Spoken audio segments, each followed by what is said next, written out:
Ladies and gentlemen, Felix Martin, the one and only double neck 16-string ripper, is here with us today. How you doing, man? I'm good. Thank you. Thanks for having me. Yeah. Thank you so much for coming on the show, man. So, Yeah. like, how is LA treating you these days? It's good, man. I don't go out that much, so Okay. it doesn't matter where I am. It's just the same to me. All I do is work. That's good. It's good. Yeah, it's pretty hot in here, but it's good. Yeah.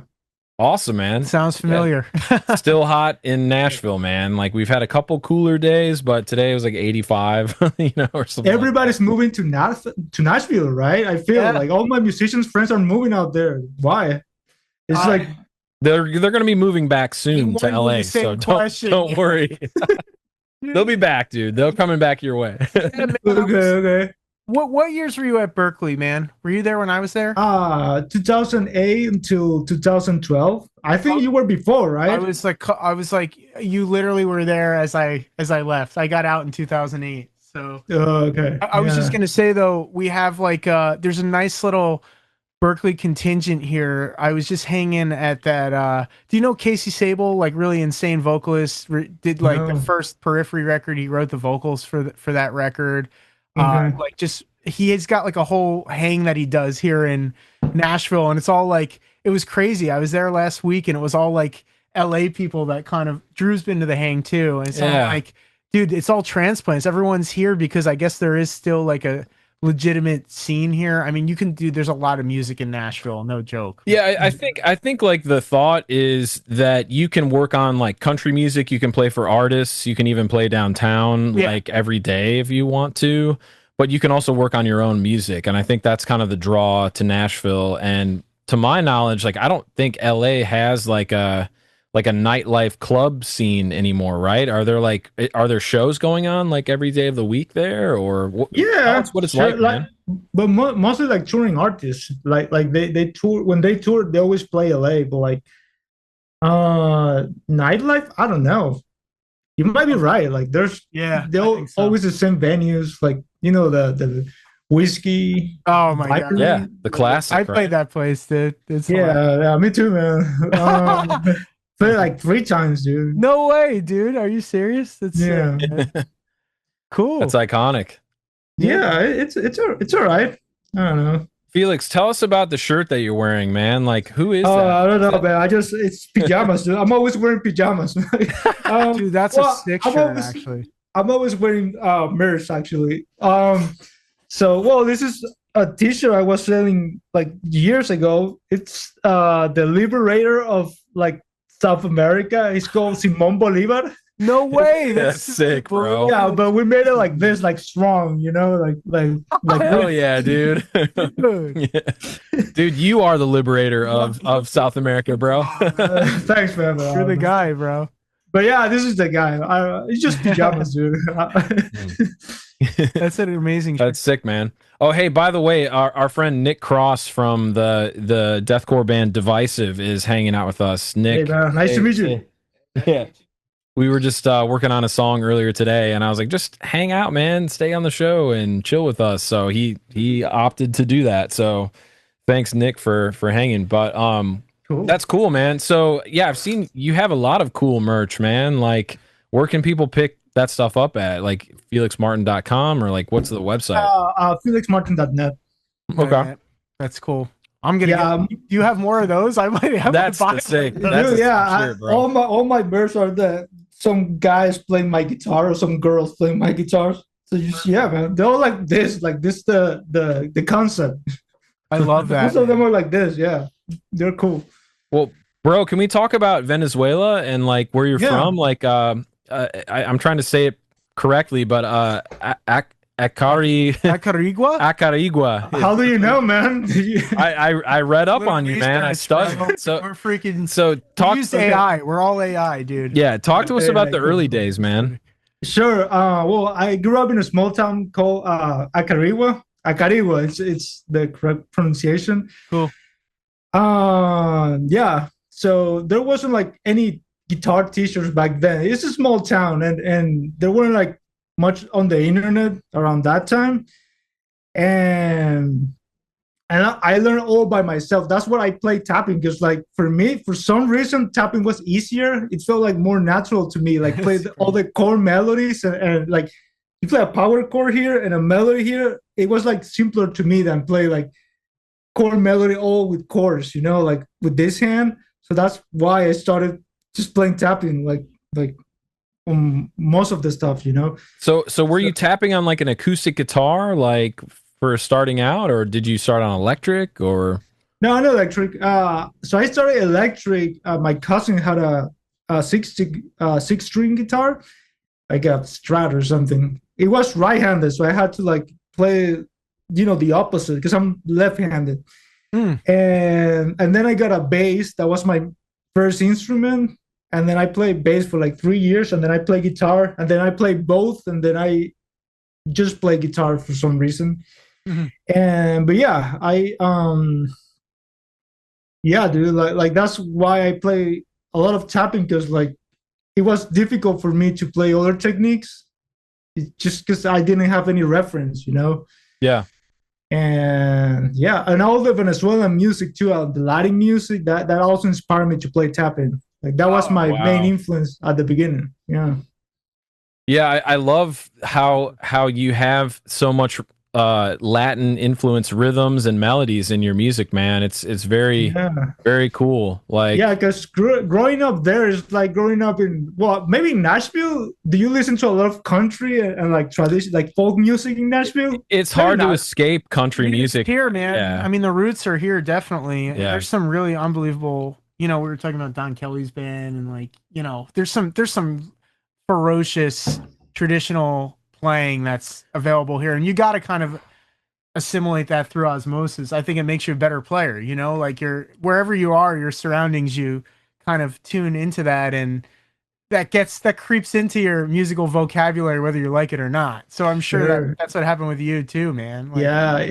In my hometown, dude, like there was so many like folk music from there, like, well, like Latin, like traditional Latin, like Cuban music, but also traditional music from Venezuela, because it was where I grew up. It's called the Plains, so where the most music is, like the most traditional music is in where I grew up. So that's what I'm so influenced by it. But yeah, it really helped me with all the tapping techniques and stuff. So yeah.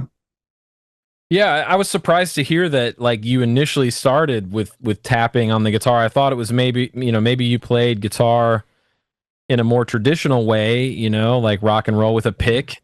No, I did, man. I did too. Yeah, okay. I did both. Like I used to play like you know, like Paul Gilbert, like all the like all his songs, and then like the Metallica songs, the like Blink-182 songs, Green Day songs, like all of that, like that era, you know. So what else? All the Steve Vai songs, Joe Satriani, like all those guys for sure. Like with Same the big stuff. Oh, Dream Theater too. Oh yeah. But when I was in high school, when I was like 14 years old, 15 years old, I used to play all of that, like instrumentally, like all the like Dream Theater songs. But I played for fun. But like when I wrote my music, I used to do more tapping because it was like more of my sound, you know. Yeah. But I still learn like all that music, you know, like Joe Satriani or whatever. Yeah. The G3 like guys, right? Yeah, like pig stuff, man. Like it's funny because I grabbed a pig like last week. Man, it was so hard. Well, I was playing something like demanding, like pretty fast, but I was like, man, I'm so bad at this. Like, gotta catch up, you know. It's hard to coordinate those two things, man. So I kind of get where you're coming from with saying that the tapping is more natural, because I felt like when I started, you know. Believe it or not, like the tapping was more.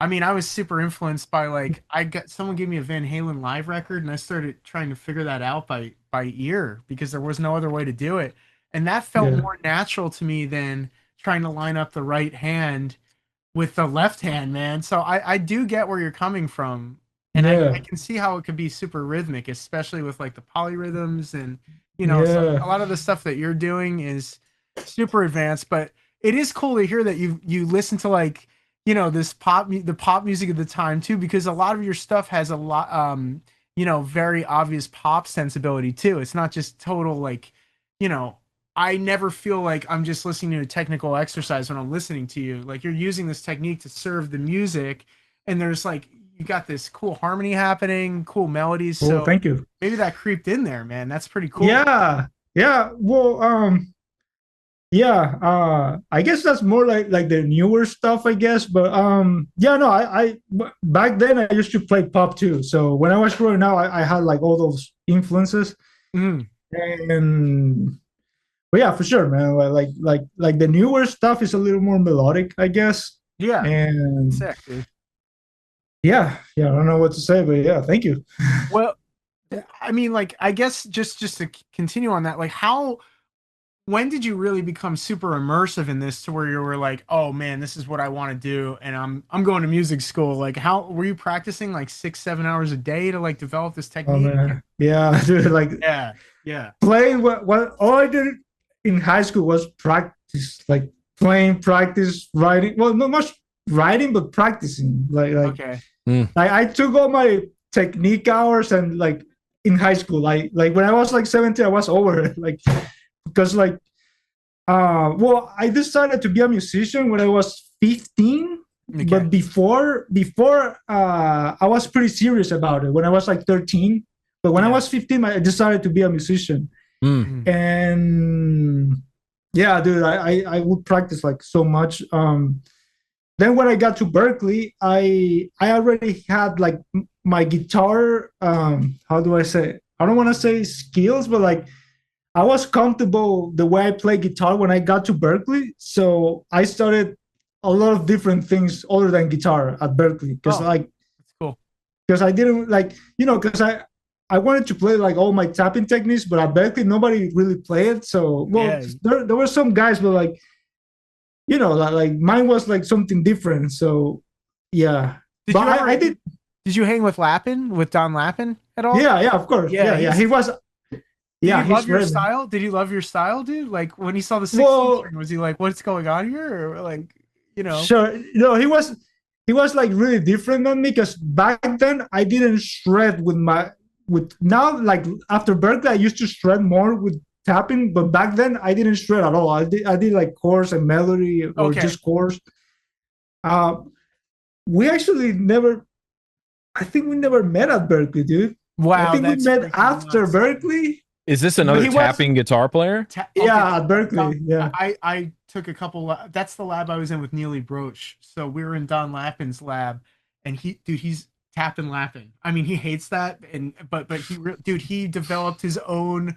Yeah, he does like the two fingers, right? Yeah, two. Yeah, he'll do 1 2 3 1 2 3. Oh wow, he's so musical, and he's got his own thing down, and like he literally. I remember the first day in class, he put down this binder, which I still have, dude, of like his entire methodology, and a lot of the stuff is super usable.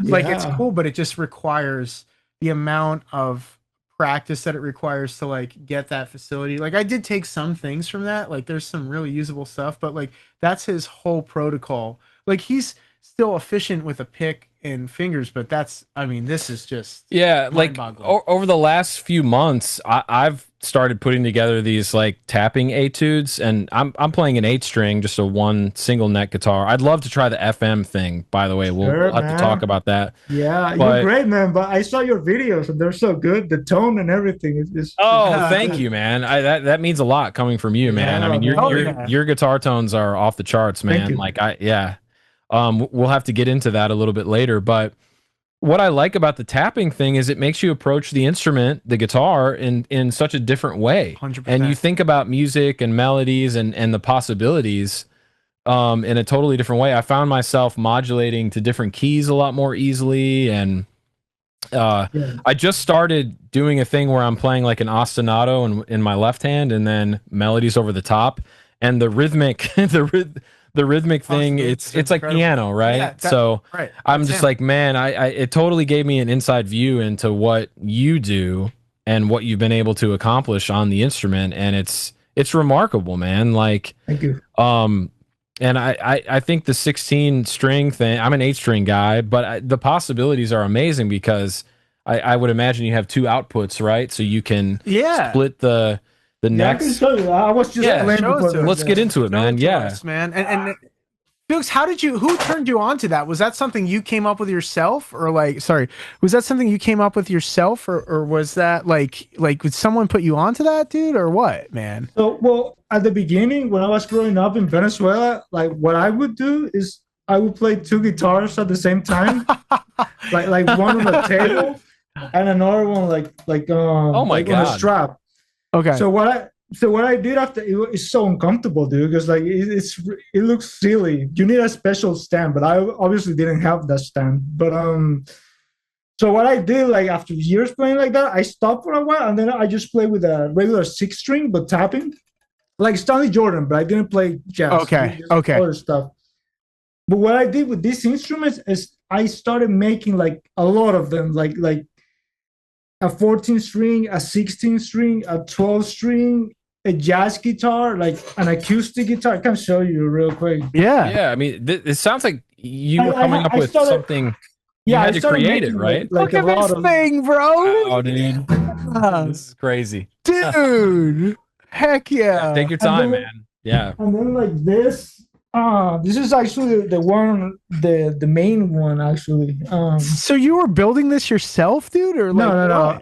No, I have my luthiers. Okay, so, cool. So what I did with FM guitars is I use like the same guys, but like under my brand. But like before, I used to play with this is a great Canadian luthier called J.P. LaPlante. So this one is I'll consider this one the most important one because it has the shape I like. Dude, that is a years beautiful to guitar, develop man. this shape. So yeah, well, that's kind of the story. It's like really disorganized. It's just, what is that? Is that a Claro walnut top or is that redwood? What are we looking at? oh yeah, it's walnut. Okay, cool, awesome. This is mahogany back. Yep, that's sick, man. Wow. So yeah, and then this one. Wow, dude. Yeah, such a cool instrument, man. Oh, being an innovator, right? Yeah. He carved his own path, man. Like, who else has done this? That's pretty insane. And then they have two outputs, but this one is TRS. Okay. Oh, okay. So you can get like two different, like an output per fretboard. But I always use one. So some guitars have like two actual outputs. Some of them have like TRS and then mono. I always play mono. Okay. But, yeah. It's possible to play in stereo. So all the pickups are going to one amp, and you're just kind of dialing in the tone that suits both necks. And but it has TRS capabilities, meaning you could split that out and put one into a bass amp or whatever, like use a different guitar tone. Yeah, that's possible. I used to do it back at Berklee a little bit, like put like a wah-wah here with distortion and then clean here. But cool. Yeah, I don't. Maybe I'll get into that again, but yeah, it's like it's just so much extra work. It's like playing them is a lot of work already. So it is. I'm making it like two signals, man. It's just but I'll do it. Yeah, let's talk about the gathering. Well, the cool thing about the gathering, like aside from like the musical stuff, like the technical stuff, is it was the first album with the FM bass, which is like a 10-string bass in the single neck. Like two 5-string bass, but on the single neck. So I call them 10-string bass, or another name for it is like FM bass or double fretboard bass. Yeah. Whatever. But it was the first time I used them on a record, so I actually wrote it with the bass a lot, and then like 50% I wrote it with the bass, and then the other 50% with the guitars. And the cool thing is, I do like a lot of blending between the two instruments, like doing like octaves, the same thing but separate octaves, and and then the music is like it's like different than the other records because that's something I always do. For every record, I try to make them as different as possible because that's what keeps me inspired, like to write it. Yeah. write something new, you know. But on this record, aren't you kind of adopting some video game music for your instrumentation? It was more like anime inspired, like three songs. Okay. Like the progression, the chord progressions, maybe like more like Japanese J-pop stuff, like the progressions, and video game too. Yeah, it's I got like the melodic ideas, the progressions, the libraries, the instrumentation a little bit, but yeah, I forgot, man. But yeah, sure. No, I you did like a Zelda theme, the Ocarina of Time. Yeah, sure. Yeah, but that's a single. That's pretty old. Oh, it's not connected to The Gathering. No, okay. no. My apologies there for misunderstanding that. No, that one wasn't during the pandemic, I think. 2020, I think. Okay. Yeah. 2021. Okay. I don't remember. Yeah, I was 2020 actually. Looking around on Spotify, and I for some reason I thought that particular record came out in 2024, but you have other records like Caracas and another record with Marco Miniman on drums. Sure. And so what is it like kind of post-pandemic writing and recording music versus back then when coming out of Berklee? Like, how would you compare the two time periods for yourself when it comes to making music? I think they're the same pretty much. You're just doing the same thing. I'm just writing, recording myself. How I write is I practice a lot and I record myself all the time with an iPad. And if I like an idea, I put it on the DAW and start developing that idea. Cool. So it has been like that all my life, man. Like I always record myself. If I like something, I develop it, or I record something and then like make like variations of it and play like for 2 hours, man. And then I take the things I like and make it to a song. Yeah, man, it's frustrating because sometimes like I write a song like in 2 days or a day, but some other ones take me months, dude. Wow. And right now I'm making an album. I wanted to make like a Latin album, but like really Latin, like Cuban oriented, with metal. But then I write something not in that style, and then I have to finish it because like otherwise like I'll forget it, you know. So yeah. So then I spent like 2 weeks on another song, but then not in the style I want to write, and then because I have to release an album soon to go out, play live again, and man, that's why it's taking me so long, dude. Because it's the labor of love, though. I mean, that's why it's good. I mean, dude, what you're doing is crazy. I mean, I can see why it takes a second. You know? So wait a minute. So were you writing? Like, tell me about. I'm kind of interested in your time at Berklee here. Like, who was your teacher? Like, did anyone encourage you to go through this path? Were you there for performance, or you said you already had your guitar stuff together? Were you studying more production or like film scoring stuff? Like, what was your time like there, and when did you know you were going, like, I'm doing my thing, I'm going out? Sure. Well, when I started Berklee, I liked everything, dude. I was 17, 18. Yeah, okay. So you were super young when you went there. Yeah, so I was like, dude, and coming from a small town, it was like a super dream, you know, to go to Berklee. Like, yeah. So I would study everything, dude. I would study like everything. Like, obviously, like I transcribe a lot. I wanted to start film scoring, music production, arrangements, jazz composition, classical composition, like pop, everything. But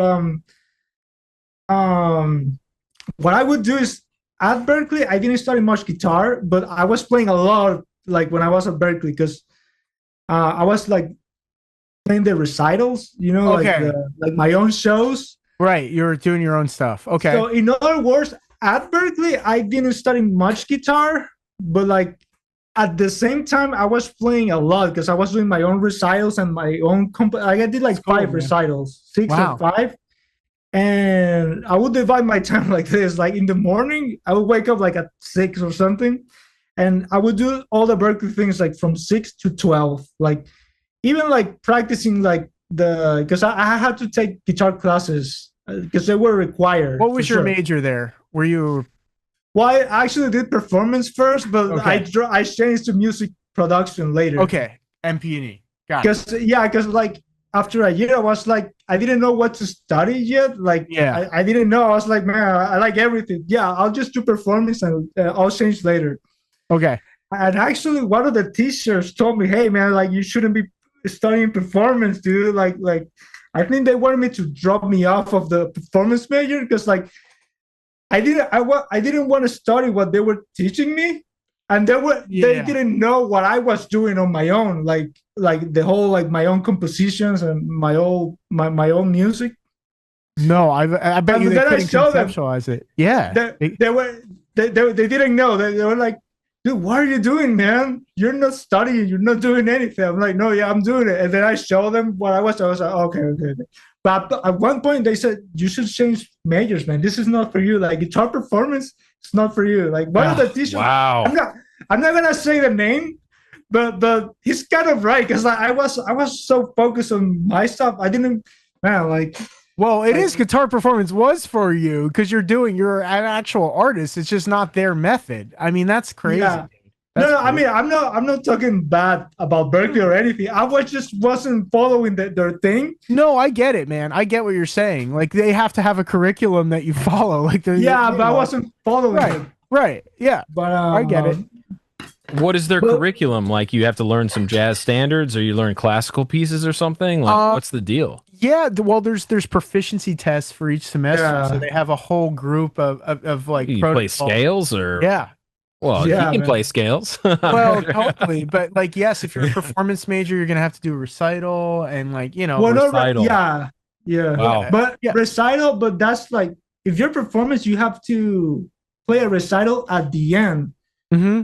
But what I was doing already is I was playing my recital like on my second semester, but like on my own. Like I wasn't studying like not because I was doing performance, just like that's what I wanted to do. But at Berklee, I wanted to study things not related to guitar, just to learn, This like, is really interesting, man. Yeah, totally. But why? The most important things I studied at Berklee was harmony for sure, harmony and ear training. 100%. That was like when I like after Harmony 3, I was like, okay, I'm done with Berklee. I can go out and be happy. That's what I wanted to learn.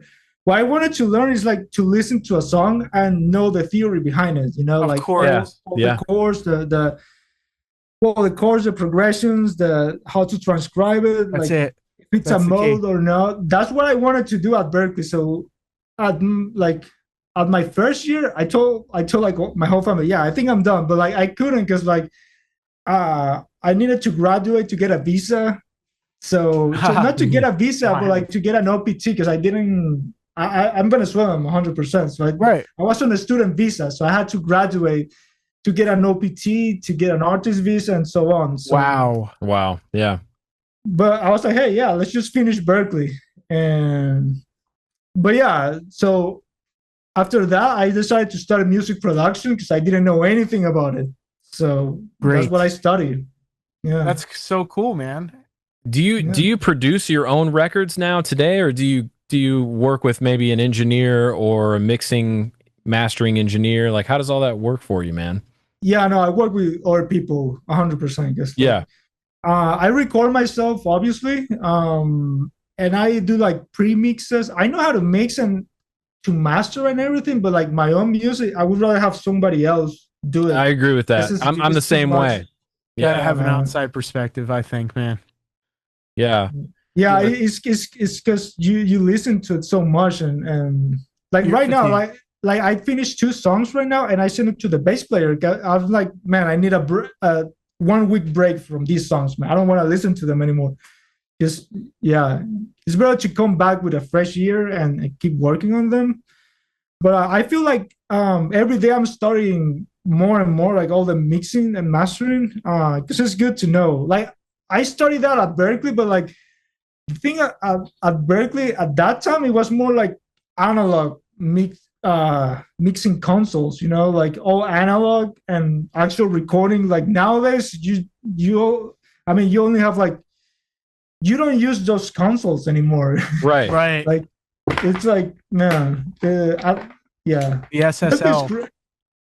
Yeah, dude, the SSL and like analog mixing. You'll never do that nowadays, you know. No, well, I guess. Right. I haven't done it. Yeah. So they still teach music production at Berklee, like you're going to record on a console to tape or something like that? Then they did when he and I were there. Yeah, they definitely did. I don't know what they're doing now, man. Yeah. Maybe here's a laptop and here's an interface, You're going to make millions. Yeah, I don't know. I think nowadays they might do a little more digital stuff, but I'm sure they do both. Like when I was there, they do digital too, but then like we will have to mix like pop songs, and I'm like, man, like oh my god, some of those mixes were so wild, dude. Yeah, dude. Yeah. Wait, did you study music production too? I was dual major performance and production, but I'm so much more of a performer. I couldn't do it anymore because I was just playing too much, I was just like he knows I hate production, but I love mixing. Like I was always a better mixer than a producer, but I always work like you. I always work with guys that were really fast at production because I just get too angry. Let's just say I'm the engineer when we work on our music. Cool. Dude, I can't do that. But I'm still pretty slow too, man. I'm a slow ass drum programmer. Ask Nick back here today. We were working on a song. Dude, it takes me forever to program drums. Dude, I have been working on drum programming a lot, dude. I'm loving it. Loving it. 100%, it's fun, man. It's I love it. Like, because on my older records, I didn't know how to program drums at all. Like on my latest record, like the one last year, I knew, but not too much. But this year I study a lot, man. Like a lot, and it's great, dude. It's what are you using? What program? All of them. Nice. Well, like Superior Drummer. Superior Drummer. I use the Latin Cuban drums, and then I'm using the Superior Drummer interface with the Latin Cuban drums, not the Superior Drummer one. And then Mixwave, I use the Sleep Token one, and then the Tony Royster one, and then I'm using a lot, dude. That's all awesome. of them, like pretty much like 6 libraries, I think. I love that you're very open to trying to always expand the spheres of influence of your craft. That's pretty cool, man. Because not everyone's like. I'm certainly not. I mean, I get angry. I just want to spend all my time playing, man. Hey, man, it's not like that, man. And it helps you, like, because, for example, like me, like writing drums, it gives me a lot of freedom. Like back in the day, dude, I had to write all my music with a click track. Right. And I would give it to a drummer, like here's my guitars, and there's a click track. Write your parts, or I would tell them like. I have to meet with him in person and tell him, hey, I want something like this. I have to sing it to him. But like nowadays, I just write the whole thing, man, and that's it. Yeah. And I tell the drum, yeah. Well, I was just gonna say, no, it's a really efficient way to sort of convey your ideas, because in a sense, like when you're programming drums on your music, it's kind of getting you closer to the finish line of what the song is supposed to sound like, right? At least in this style of music, when we're playing like progressive rock and metal, right? Like the drums are a big part of the orchestration of the music. So yeah, I used to on the M8 on the keyboard. I used to program them like that when I was doing my scratch track. Oh my gosh, is that, dude? Well, nuts. Me too, man. I think me too. Yeah, with these things, I never used these things. Oh my god, yeah, exactly, bro. Bust out a sick beat, bro. Yeah, that's sick. But yeah, so a lot of what? Well, no, keep going. Finish. Sorry, man. It gives you a lot of freedom to learn drum programming, and it's fun. And the new album I'm doing right now, I'm using a lot of like timbales and then cowbell and clave. So just like right now I'm just worried about the writing, not too Yeah. much about the future, like the final product, but like just the writing for now. Yeah. No, I think that's a cool phase to be in. You know, Yeah. and one of my questions was when you're coming up with ideas, you're coming up with compositions for two-hand tapping on guitar. Do a lot of these ideas come from just practicing the instrument, or does it come from more exterior things like music that you're listening to? Like how do you feel like your ideas come to you when you're writing these songs? Sure, actually both. So the main way I write music is I just jam and improvise with my instrument, and then I record myself, and ideas comes like, and then I record them. But I also sometimes I hear like a song I like, I'm like, okay, I'm gonna write something similar to this or inspired by it. And yeah, I do get a lot of inspiration from artists. Talk to us about what you listen to, bro. Sorry, I wanted to get Yeah. weird for a second. No, well, I listen to a lot of J-pop, like music from Japan. I can't. Cool. If I tell you the names, you wouldn't recognize it because they're like all. Well, somebody will. Maybe tell us who you listen to. Somebody that is watching the show might be hip to that. Well, I've listened to an artist called Sutomayo a lot. Okay. They do like pop funk, and but the musicians are really good and the songs are good. So the thing I like about Japanese, like the new pop, they're so melodic and the production is so good, and all the progressions, the harmony, like it's like pop but being made by really good musicians and really good producers. And yeah, it's great. I can send you a playlist later. Sure, dude. Yeah, drop it. Because if I say names here, I'll be like, bro, that's sick. Yeah, man. we'll put it in the description of the video. People can check it out. I mean, maybe I don't know, man. Maybe not that, but yeah, no, I will, yeah. But I can give you, yeah. That's what I listen to mostly, and then like non-Japanese stuff, dude. I don't remember, dude. Let me just check real quick. I mean, dude, Marty Friedman moved there to go play J-pop, man. I mean, like his stuff. Yeah, I know, but he's different. Yeah, but he's more like the old school. I don't listen to that one. I don't listen to that one. More like the new, like the ones that 25-year-old kids are making right now, or 20-year-old kids are making. Yeah, it's all that, dude. It's all Japanese stuff, dude. No, I'm checking the Spotify. Sick. Yeah, what I think is cool about the J-pop thing is the chord, like you said, the chord progressions are so diverse. Incredible. Like you know, a Sabrina Carpenter chord progression is probably 4 chords, you know, maybe 2 chords. Yeah, it's just horrible, dude. But in J-pop land, it's embarrassing, dude. Like, you know, I feel like the 2 things are embarrassing. The pop in general, it's embarrassing, man. It's like here at least, and in South America, they put like reggaeton. I don't know if you guys will understand, but like they label reggaeton as Latin music, and that's embarrassing, dude. Like, and then like the pop music here is yeah, but then the Japanese ones are what? Well, I was just gonna say, you know, like the Latin music has a lot more to offer other than reggaeton. I think is your point. Dude, right? and then like they have like a Latin playlist on Spotify or whatever, and they put reggaeton, and I'm like, dude, so embarrassing. Well, I was listening to Steve Vai because I gotta demo this thing soon. Oh damn! Positive Grid, yeah, man. That's cool. So I saw it. I was listening. I might do a little Steve Vai arrangement on top, and we'll see. Ooh! But, that would be so cool, man. Yeah, I was learning that. I was gonna say I really like the Positive Grid Spark, which is what that is. I've got the 40-watt one over there, but yeah, go ahead. What were you gonna say? Sorry about that. Well, I was learning the building the church or whatever. Oh, that's such a cool technique, man. That's such a cool technique. Yeah, but I don't know. It goes like. But I'm trying to add the chorus at the same time. Like, oh my god, dude.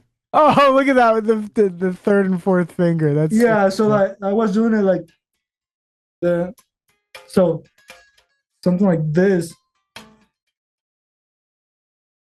I don't know. Wow, that looks like crazy. 10 minutes. Yeah. That looks crazy, man.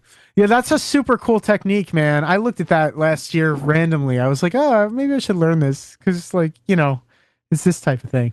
It's Yeah, really no, but I'm not doing it like that, man. I'm No, doing I it know. like this. I'm just Yeah, the way that he does it is Is crazy. it octaves? Is he going over the top of the neck or something? No, it's like this. It's so like that's those are the chords. So It's like a minor 9, dude. Oh, okay. Yeah. It's Yeah, like wider. I don't know the minor pattern. 9. I don't know. I know I don't know the pattern. So It's really fascinating, dude, because it's super rhythmic and it works. Like when you do it like that, you're like, oh, okay, cool. But it like takes some coordination because it's so like out of left field, man. You know what I'm saying? Like, dude, Vi is an innovator, and sick, dude. Yeah, I watched part of his interview on Billy Corgan. You know Billy Corgan's podcast that he's doing, The Magnificent Others. You should be on that show. You shouldn't be on Shred Sessions. You should be on Billy Corgan's Bump show. him up a little bit. But his conversation's really good. I mean, he talks about Malmsteen and like playing a show with him or something. It was just crazy. Yeah, G3 probably, dude. Yeah, I saw a little bit. I saw that a little bit. Yeah, but I mean, for anybody that doesn't know about like guitar tapping, fretboard tapping, the possibilities they're really endless. Like even more so than just playing with a pick. Oh, it's like an orchestration. Exactly, yeah. like the interval displacement too, like super low, super high intervals. And I want to ask you some questions about FM guitars, like what made you want to start your own guitar company? Yeah, like what kind of led you up to that point? Yeah, sure. Yeah, so I actually wanted to start it in 2013 because like a lot of people would see me play with this, but like nobody could get one, like because they would be like way too expensive, or nobody would know how to make them, or it was just hard. But I couldn't do it back then because I didn't have the resources. I didn't know anybody. I didn't have like, any connections, or I would say like not many people interested too. Cause I was like younger by then, like musically, and I couldn't start it in 2013. But in the pandemic, like I had like a lot of touring and shows canceled. So I was like, okay, man, this is the time where I should start the company finally and put the time and do like the research and all that, and I made it happen in 2021. And so it took me like a year of preparation, but the reason why is because a lot of people wanted to play these things, and I didn't. Before that, I couldn't like how too hard. Okay, so how did you conceptualize this? Who did you reach out to? Did you go back to your old luthiers? Yeah, to the older luthiers, like, and I told them like to make like bigger quantities, like because that's the concept of a company. Like you buy like a lot of like a lot of wood, like a lot of tuners. You buy by mass, and you don't do one by one. So the more guitars you make, the easier for them to work with you, something like that. So it and also like I would reach out to a lot of people who asked me about it, and I was like, dude, do you want a guitar? Like, I'm gonna start a company. Finally, would you like a guitar? They would say like, yeah, or no, or whatever. So before that, I reached out to a lot of people. Hey, do you want this guitar? Do you want a guitar? And yeah, so. Dude, you reached out to me, bro, but I was with Stramberg at the time. You're like, dude, you want to try one of these? I was like, I'd love to. But like before announcing the brand? I think it was right after you released it, but it was probably during the pandemic or so, dude. They look great, man. I still want to try one out, but it's cool, man. I need to get one. Yeah. You know, I need to just order like it's like I've been working on the tapping thing, and I've just find myself playing on the same string, and I'm like, oh, like it would be great to break this up into two necks. That way I can play closer intervals like on the same string. So he's got regular 6 strings. Within the next year, I'll own an FM guitar. And in fact, one of my former students, Gus Caputo, Shout Sure. out Gus. You might know who Gus is. Yeah, of course. But yeah. he's been really dedicating himself to learning the FM Yeah, dude. guitar style, and he loves you, man. Like he speaks very highly of you, and That's awesome. you've been man. really helpful to him on his Awesome. guitar journey. So seeing the one that he has, like I'm just like, yeah, I need something like that to experiment with, and like the ambient guitar too, like with delays and reverbs, like man, there's so much cool things you can do with these guitars. But yeah, let's hear more about the company, man. Like Yeah, well, the concept of, now that you're talking about the crossing the fingers, is like with this you have like total freedom, you know, like you can play like a chord here, like a 4-finger chord, and then another 4-finger chord, and your fingers don't overlap. look at that. That's freaking Wow. cool, man. Wow. Man, your dexterity in your right hand. Well, I guess it would be your left hand, right? If you're a lefty, right? Yeah, Yeah. It's like a piano, dude. Your which would normally be your picking hand is so Crazy. like that's the problem I'm having is I'm playing tapping guitar for like 6 or 8 hours a day, and then I have to take a day off because my right hand is totally shot. Like it just hurts so bad. yeah. Did you run into that when you were kind of developing the tech? I guess I'm just a little bitch then, a little pussy in there. Yeah, man. No, just kidding. I think everybody's different, dude. Yeah. No, dude. For me, I never had issues with like You just pain played through the or- pain. Yeah. No, I never had. Well, I think if it's something natural hurts, for I me. stop. If Yeah. something hurts, I stop. But yeah. Well, I was gonna show you the chords like real quick, like. But I was playing. I just plug into this thing, so. Let's do it, man. Yeah. Well, like this chord, for example. And then you have like 4 fingers, right? And then like 4 fingers here. So, one of the concepts that your fingers don't clash. So Yeah, that's a beautiful chord. The Zoom noise cancellation was kind of kicking in, so we just heard the beginning of the chord, but that's okay, man. yeah, I gotta play. There all you this. go.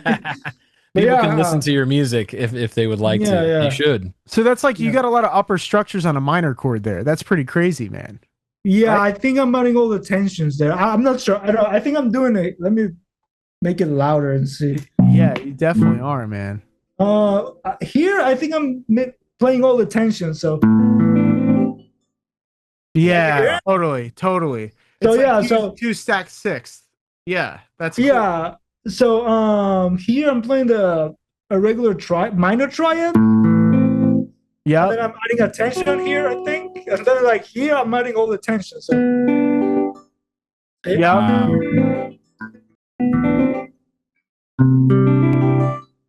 Wow. Beautiful. yeah, I try not to think on theory too much, but no, I like it, but like I don't know, I'm just like I don't know. I like to think in shapes rather than notes. I agree. Yeah, I can see that. That makes total Yeah. sense though, man. Dude, the chord that you just played is absolutely beautiful. It's Thanks. like it's emotion. That's emotional stuff, man. Like what you're Yeah. playing. Thanks. Really cool. Wow.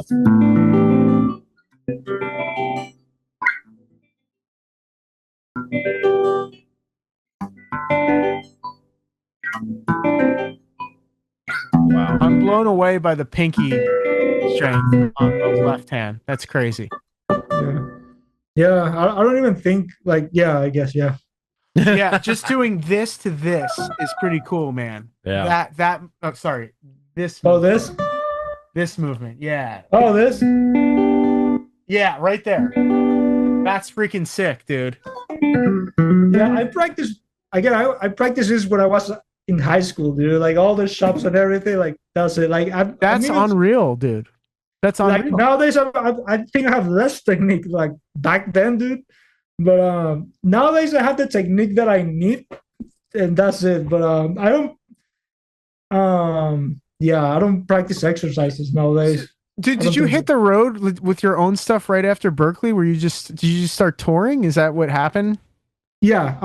Okay. So after Berklee, like my goal at Berklee was, aside from graduating and all that, is to like have my own album and my band and start like touring. So I right after Berklee, I had a Europe tour, like right after it, like, and I booked it myself, dude. Dude, It was insane, but bro, that's crazy. yeah, it was like a month long or 2 months. It was more than a month for sure, a month and a half. Yeah, dude, it was insane, dude. Who was and in the band? Too. Who was in the band then? It was friends of mine from Portugal, actually. And I asked him, "Hey, I'm doing this. You guys want to join?" And then, yeah, sure. And then I have a record deal back then with Prosthetic Records. Yes, back then it helped me, but nowadays, like labels are not necessary. Like right. Yeah. But back then it was kind of a thing to be on the record label, so I guess that helped me a little bit. And yeah, so I started touring when I was after Berklee, and then I toured the U.S. Killian was on one of those tours. Right. Killian Duarte. He talked about that. He talked about that. Yeah. Oh, cool. Yeah. Yeah, we were so young, man. We were like 21. Like I was 21. I was like 23 or something. But it was good, man. Like I would say that the main thing I learned from touring around that time is like the will of work, and the will of making things happen, dude. That was the main lesson I got, I think. It's like I booked it all myself, and I was at Berklee. I was taking lessons at Berklee, and then I was making my own music, and then I was doing a million things, but I made it happen. So I guess like that's the best thing that I got from around that time, and touring, like doing that Europe tour and then the US tour, and then I did a Venezuelan tour back then too. And then, yeah, man, like if you want something, you gotta work for it. Well, dude, people today need to understand that a little bit more, man. I mean, no one's gonna book your band's tour for you. I mean, do it. Start hitting venues up yourself. If you want to get out there on the road, and yeah, I think Marvin was talking about this. Danny Rabin was like, a lot of musicians just wait around next to a glory hole waiting for someone to come through and give them their opportunity. The devil, right? They're waiting for the devil to show up and make it happen for them. But I think that's what I appreciate about you. Sorry for the grotesque imagery, but you have to do it yourself, man. Like you have, and that's what I've always admired about you, man. Is you really are an innovator. You've carved your own path. You created your own instrument, and you play it, and people connect with it, man. And it's the music and the notes that come out of that thing that people are, inspired by. I'm blown away by like the fact that you have your own guitar company. Like, how many people are working under your umbrella? Do you have like a CEO that like is like looking, or like a finance operator that's doing all of that? Well, I'm the CEO technically. I do like everything. Okay. I work with a lot of people, but at the same time I do everything, Okay. Because I'm the owner, and I do like I check the guitars at the end. Like I have a lot of people who helps me with that, but I need, because the company is really new still, so I need to do a lot of things myself right now. But yeah, I do.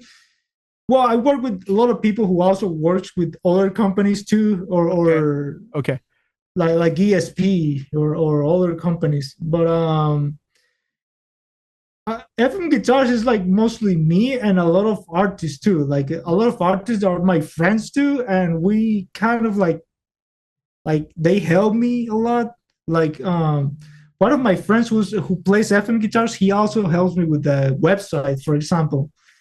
And that's cool. At NAMDU, like it's not that I don't want to hire people, but it's not necessary because I have like 30 friends surrounding me. Felix, you need help. Felix, I help you with this. Felix, this and that. So it's like, man, like it's like a little family, like FM guitars, all the artists, and we're like a little family. And like if somebody shares something, a lot of the artists also shares the content or the video or whatever. So it's like that's so important. That's so important.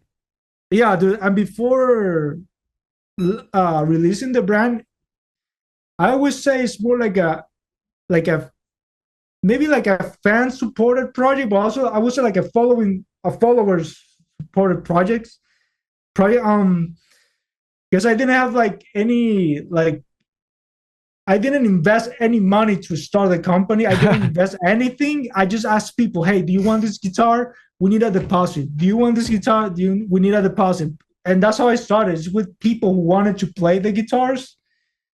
And Wow, that's how I dude. started, That's man. It's like an employee-run company almost, man. It's like these guys are just like buying into it and kind of Yeah. furthering the brand through. You're dealing with guys that can really play too. I mean, you're Yeah. getting this into the right hands. Like I saw Brev Sullivan was playing one. Oh yeah, dude, he's You great, know, man. Yeah, dude, that's crazy that you got him one because he was doing a lot of stuff for Eventide too. And Yeah. then Vahi too is now playing them, who is Yeah, a killer player that's totally under the radar. But obviously Yeah. another New Jersey guy guy's a monster. Like has a whole arrangement of Bohemian Rhapsody that he worked at. That's like insane. Dude. Wow. Yeah. So like Yeah, it's dude. cool to see some of these players that should have gotten some more recognition are actually getting them through playing Felix's stuff, man. Yeah, That's dude. amazing. Yeah. I'm super honored to have all those guys playing my instrument. I'm like, dude, it's crazy. Like nowadays, I'm kind of getting used to it, but like at the beginning, dude, I would like see somebody playing this like 16 string guitar. So I would like cry, man. Like or it was like too much because man, like I haven't playing this for so long, and I haven't seen like these guys like playing like my instruments and then after I released the brand, I see all these guys playing like even better than me or like shredding and dude, it's awesome, man. It's an awesome feeling. Like the guitar company is a lot of work and a lot of boring work, like the obviously the financial stuff, but also the woods, the maintenance, the me getting mad at people. I have to do like owner stuff like Yeah, it's brutal Do work, that. man. Running a business is tough. Are you getting smoke with tariffs right now too?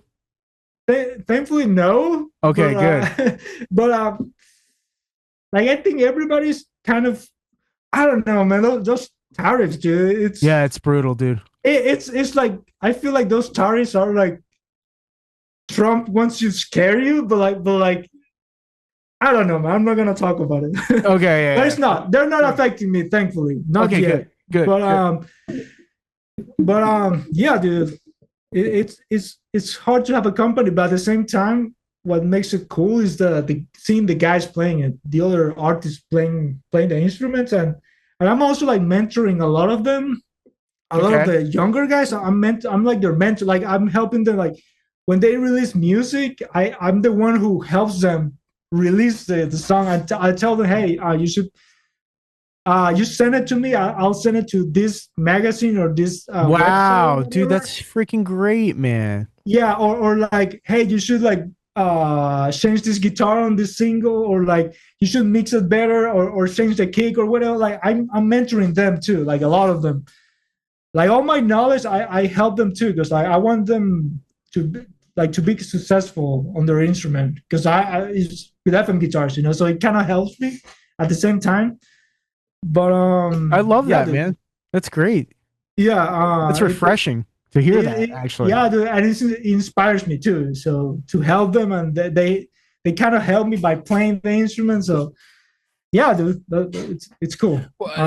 What you just described sounds like how the guitar community should be. It shouldn't be this like competitive like sport. Yeah, and like people talk so much shit on each other. I feel like and it's like, well, this guy's secure with himself. That's yeah. I mean, that's why you figured out your thing, and right. It's very encouraging to hear that there is a guitar company where the artists are supporting each other and lifting each other up, rather than trying to push each other down or something like that. Which I get it. Like, there's so many metal bands. Like, this is a metal podcast, but like, unfortunately, even in our own like Nashville metal scene, people have like silenced each other and made allegations and like tried to ruin each other's bands. Yeah, that's really bad, man. Like, I'm really against cancellation. Like, because a lot of people like wants to like talk bad about other bands or players and they want to cancel them, dude. Like, I'm so like super against that. Like even if it's true, man, I don't want to deal with that. Like I guess the way I keep myself sane is I don't really go online and see comments or comment, or I don't know about anything, man. Like I just make music, post, and that's it, man. Like the drama, I don't even read it, dude. And it sucks because like you go like these websites, like I don't want to say names, but the metal websites, if they see a drama, they promote it because they will get the clicks. Like some stupid drama about some band who did something or whatever. Right. But then good musicians are putting music out and they don't promote it. So yeah, it's very discouraging. And those same metal websites that I think I know which ones you're talking about, they just kind of promote the same like 5 bands because I think they are trying to grow their audience too at the same time. And rather than promote smaller bands or like you said, man, there's just so much good music happening and it gets overlooked because there's no I don't know, public drama to attach to it, or like it's just how the big news corporations work. Like if there's a story, whether it's dark, or well, they don't really promote anything positive actually.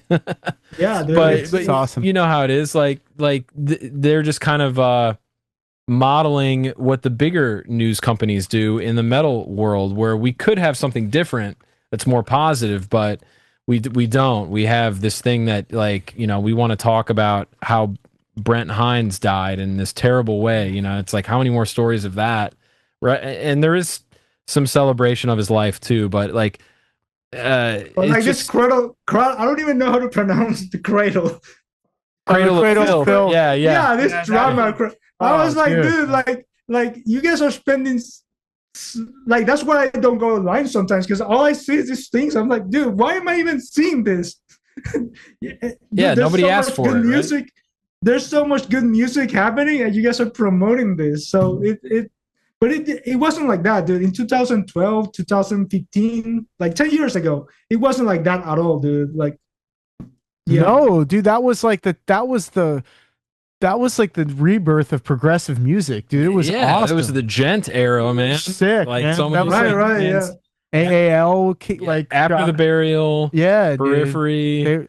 Animals as Leaders. Yeah, people were stoked about that. Like Felix Martin. Yeah, dude. Like those, I feel like there were like way less drama on that era and way less haters. Like, yeah, dude. I think I played with you at Dingbats in New Jersey, man. With Sarah Long. Did you play with Sarah Longfield ever?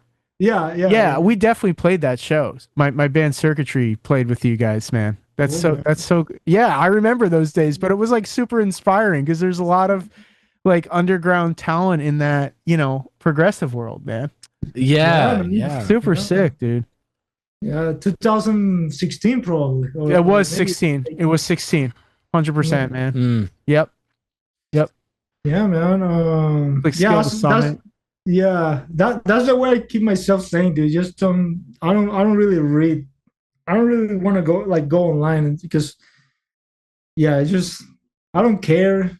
It's the way I feel, man. Like another thing is like people are gonna talk shit about you no matter what. Like it's just gonna happen. You're just gonna have to deal with it because at one point I will get like sad or stressed out. I'm like, dude, I'm sure that happens to every artist, dude. Like that's gonna happen at some point, and you're just gonna have to ignore it or deal with it. Yeah, I think one of the main frustrations I have as an online person and someone who makes music is people kind of pigeonhole you into like one thing, or like the general audience is just looking through a tiny hole at who you really are, and they can't really see what it is that you're capable of or what it is that you do. And you sort of have to like work to try to like put out more content to kind of control that, or create a narrative about like showing people like, look, this is what I do. And that's one frustration. You might be able to relate to that as well. Like, well, yeah, for me, the frustration sometimes I have is like for you to grow social media, which it helps you if you have big if you're big on social media, is you have to post these shreddy videos or this like, dude, like it's a shred fest. I feel like because sometimes I want to play like I usually play just arrangements because like my original stuff, I can't play my original stuff and then release the music the year later. I have to say that for an album release. But sometimes I feel people just want like shred stuff, dude, and like yeah, and I wonder if that kind of thing has like collapsed with the Giacomo Tora situation, like with people, because I feel like there was like this uphill climb to like put out like really shreddy like videos that almost look fake. They're so like, and some guys did fake their stuff or record it at half speed and speed it up or put it back to normal speed. But I think the Giacomo Tura thing has, I think maybe allowed just the average guitar player to just kind of be honest with what their capabilities are. And I think like, maybe I think it helped. I haven't seen if it helped or not. I think that was a kind of a good thing because oh man, because yeah, there was like if everybody start faking everything, dude.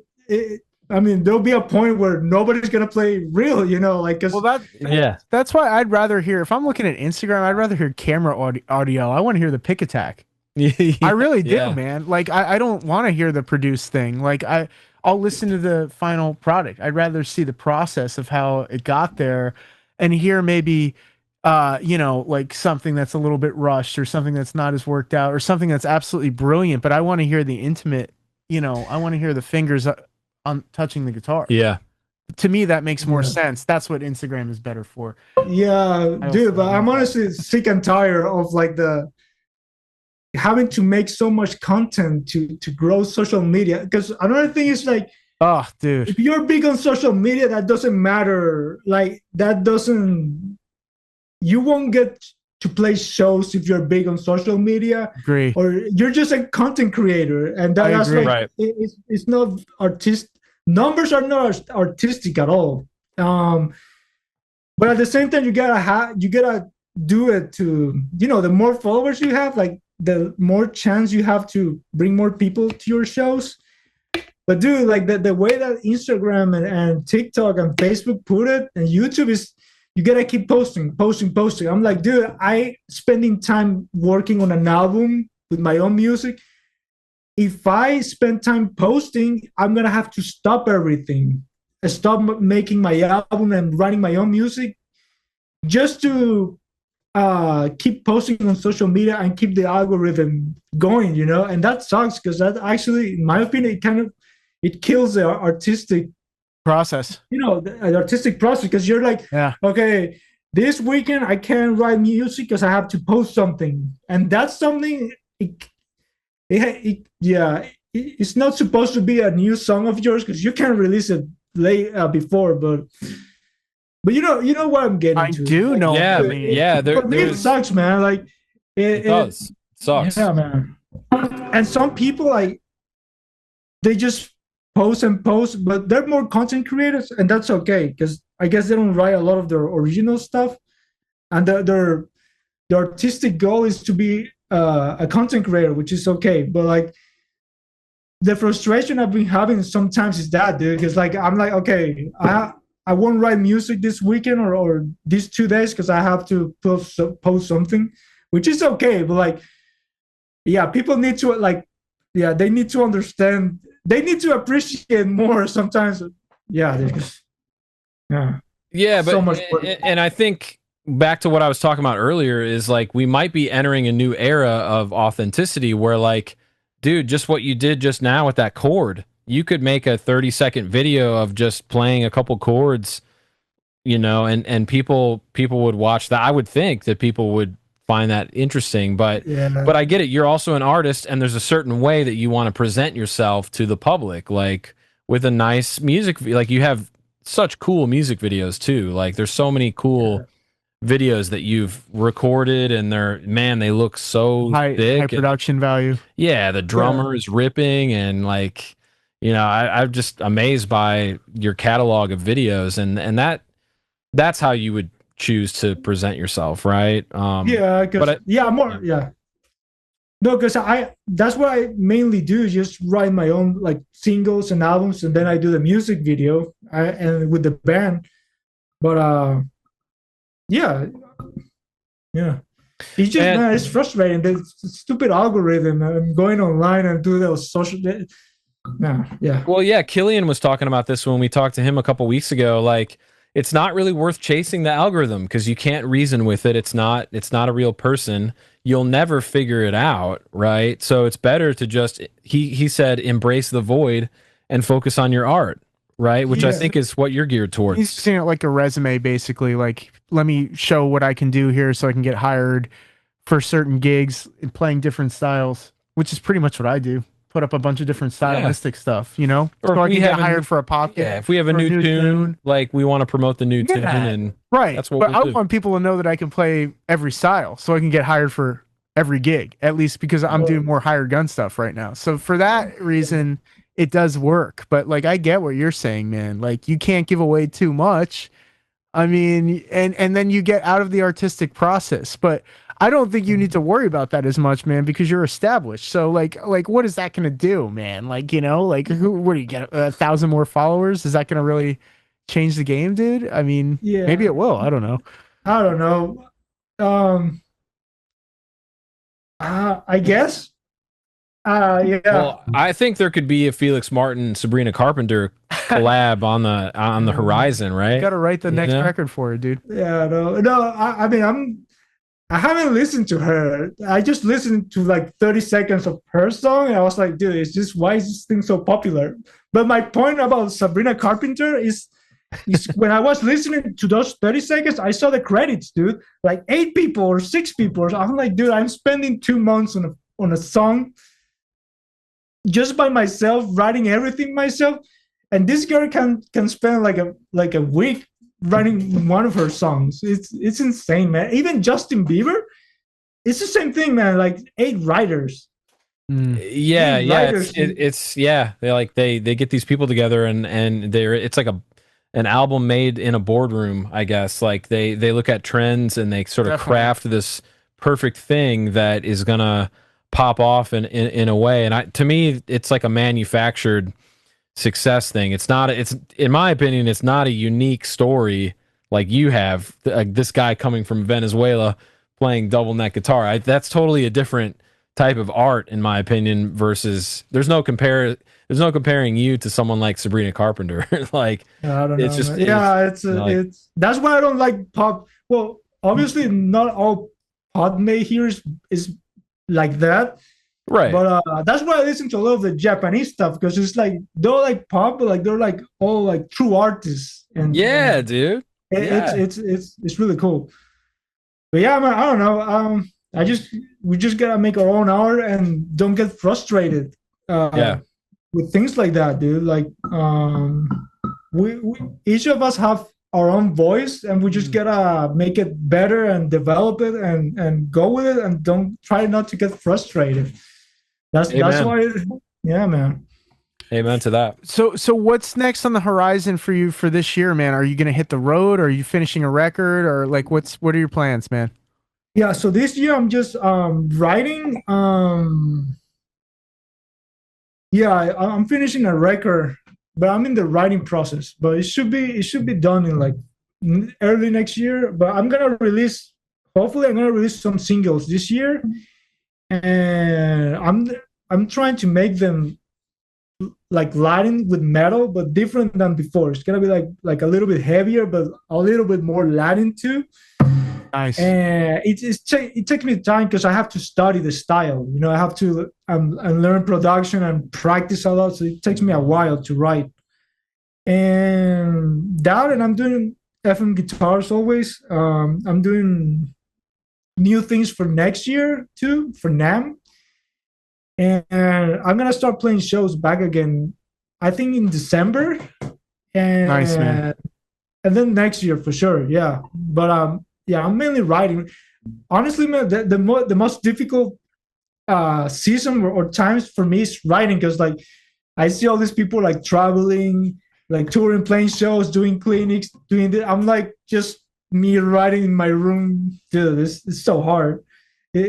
Yeah, it's fun, but at the same time, it's frustrating a bit too. But I gotta be patient, you know.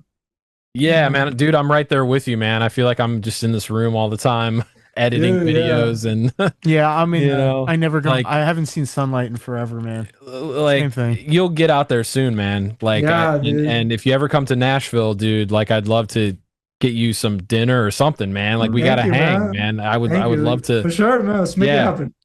That would be awesome, dude. I just have one last question. I don't want to take up too much more of your time, but if someone's interested in getting an FM guitar, how can they go about ordering one, and what can they expect in terms of like the wait time and what kind of options do they have to kind of generally pick from? Sure. Let's see what I have here. So yeah, so obviously we made the double ones. We also made the single fretboard ones. Look at that guy. Beautiful, man. So if you want 9-string. Wow, dude. Yeah, if you want a more, you know, like a headless 8-string or a 9-string, you guys make that too. You don't just make double neck guitars. Yeah, right? Yeah, no, we make 6 to 9, and then like the double ones from 12 to 18. Wow. And please don't order 18, order 16. Okay.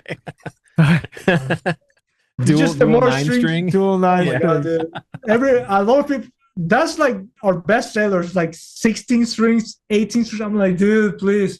Because the more string is the more difficult to set up, but also I don't want to charge people too much for the guitars, but the more strings you add, the more work it is, you know. So you have to charge them more, and I don't want it. But anyways, yeah, they can order either single neck or double fretboard.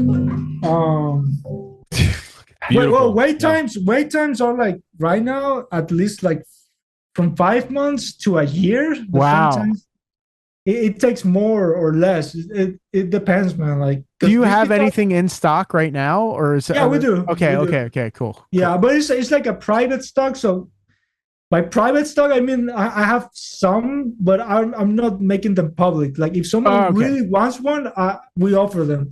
Got it. It's not like we have like new guitars here in LA just in case, just in case we need them for NAMM or somebody wants to buy it. But yeah, we do. They're just not public on the website. Cool. Gotcha. Wow. Man, that's amazing. Like, sounds like people are snapping them up like real quick. Like people like these guitars. Yeah, man. Yeah. Yeah. I need HSH with the trem. 6-string, dude. Monkey grip. Yeah. That thing is awesome. I have one. Yeah, I do have one, but it's in a box right now, dude. Okay, all right. It's not like here, but it's in a box right now. Don't tell him. He'll send you his credit card info immediately. Dude, that's funny. That's cool, well, Felix, dude, it's been awesome talking to you, man. This is I've known about you for a long time, and to actually get you on the show and crack jokes with you, it's been a real pleasure, man. So thanks for taking your time out of your busy schedule to talk to us. Thank you, man. Appreciate the interview. I hope it helped you seeing another perspective or whatever. Oh, dude, your perspective is awesome, man. What's one piece of the most important thing you'd say to someone aspiring to be a musician today? What's one thing you? Dude, work hard like every day. Just work really hard and don't pay attention to the financials. If you need to find another job that is not in the music business, that's totally fine, and that's even better because like I agree. I don't think you should sacrifice your art because of money. I feel it's better to wait, how do I say it better? Man, all these things are falling off. Wow. But yeah, just don't worry about the financials. And if you have to work on a job that is not music related, it's totally fine. And sometimes it's even better because you can spend more time on your art and don't sacrifice your art. because of the business, you know. I think that's a good advice. Yeah. Yeah, that frees your creative space up, so you're not burned out teaching like School of Rock lessons, or dude. you know, doing cover music. Sometimes can really burn you out, dude. Trust me, I've done it. So yeah, that's cool, man. Great advice, dude. Great. Yeah. Cool. Yeah. Yeah. Dude, well, thank you so much for being so generous and like the great vibe as always. I always love this guy's friendly vibe, man. Every time I've seen him, he's been the same dude, totally real dude, a true artist, obviously, and absolutely a real originator, man. So thank you. Appreciate it. Thank you, Felix, man. Peace.